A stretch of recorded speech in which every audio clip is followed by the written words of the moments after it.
Hi, this video will show you how to edit models in groups.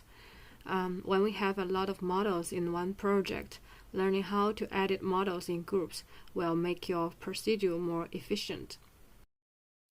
Like here, we have a table and a couch.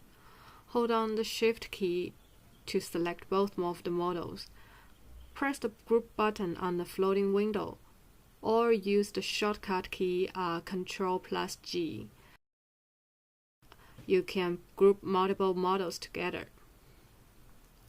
If you would like to edit model group again, you could double-click the model group to enter a single model to move or adjust.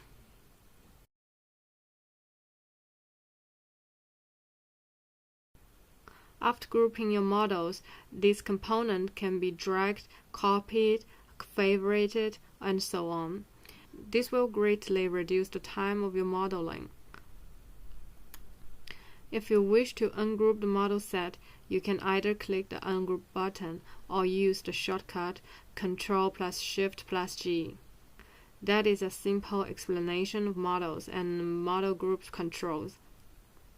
Thank you and see you next time.